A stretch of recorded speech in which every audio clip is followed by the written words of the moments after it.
Hey, welcome back to Two Old Crows Homestead. This is Shelly, and I want to do a quick little video about just like permaculture and the homestead.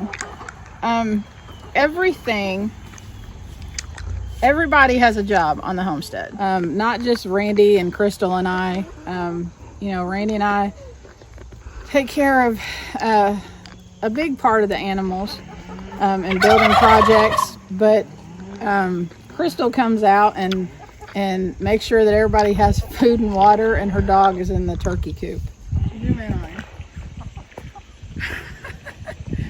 That's Socks in the turkey coop. He's checking out. He likes to eat turkey poop. Like, it's one of his, favorite little snacks. And it looks like he's in there under the feeder, probably eating what's on the floor, which he probably shouldn't do that because I need to go buy some turkey feed. Anyway, everybody has a job. Like I was saying, Randy and I, do a lot of the big projects around here. Crystal takes care of making sure that everybody has food and water, and collecting eggs and letting animals out in the morning before we leave. But it's not just us that has a job. Every animal that we have on this property, except for the dog that's in there eating turkey poop, every animal that we have on this property has another job. And that's part of permaculture.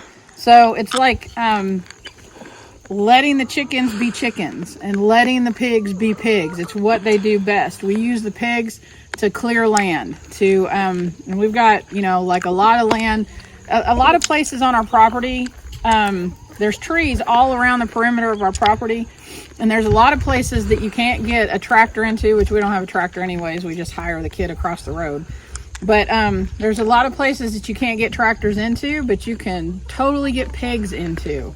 And, that helps cut back on the cost of your feed when they're out there eating that stuff that they're rooting up. And so they take care of that. Our chickens, as many of you all, if you've watched any of our other videos, you know that many of our chickens, or all of our chickens, actually all of these chickens that we have here are layers, except for, of course, our roosters. And I don't know about that little Silky over there. I don't know if we're gonna get eggs out of her. I'm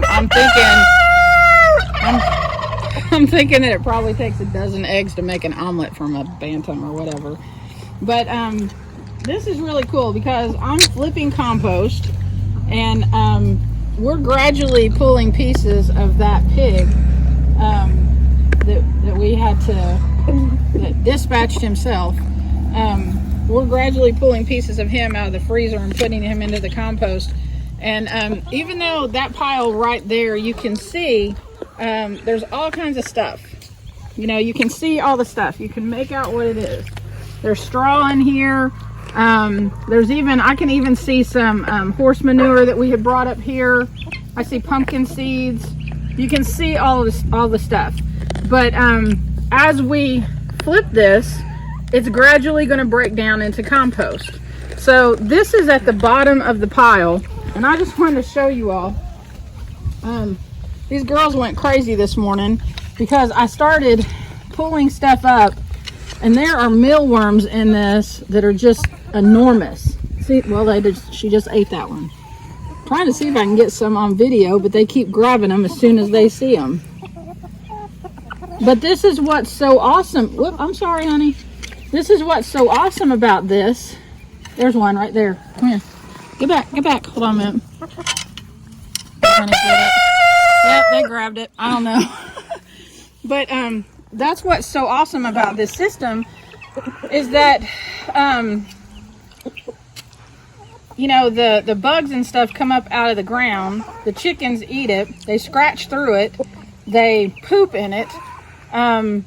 It composts down. They get in there and they scratch around. They eat all the bugs, get all the protein from that, and then, not to mention the protein from the bugs, they're eating whatever scraps we throw out here too, and scratching through this.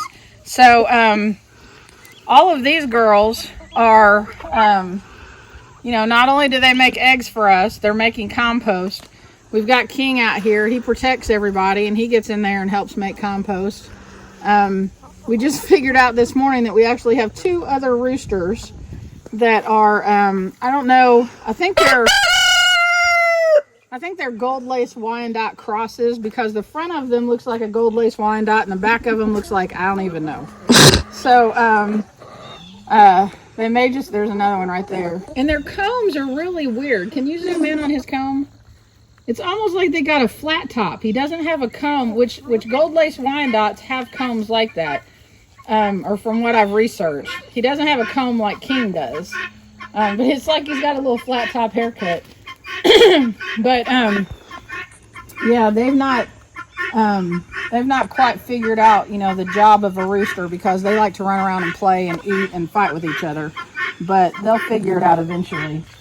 And if we could get these girls to getting broody with their eggs, then we'll start having chicks hatch out that we'll then use for meat, because all the chickens that we have are dual purpose.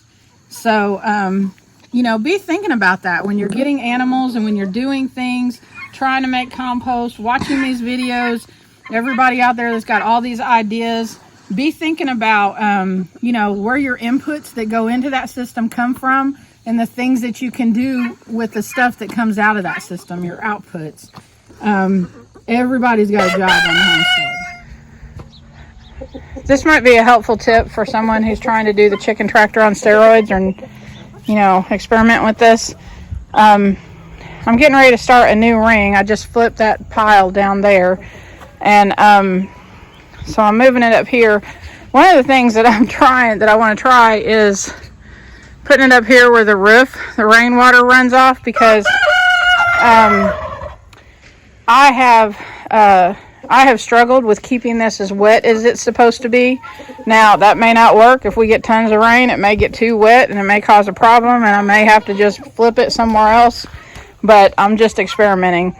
But one of the things that does work is I put these logs in here. These are just tops of cedar posts. When we put posts up around our yard when we were fencing in our backyard for our dogs, and Randy cut those off, and so I put 4 of them in there, because if I don't, y'all are so noisy.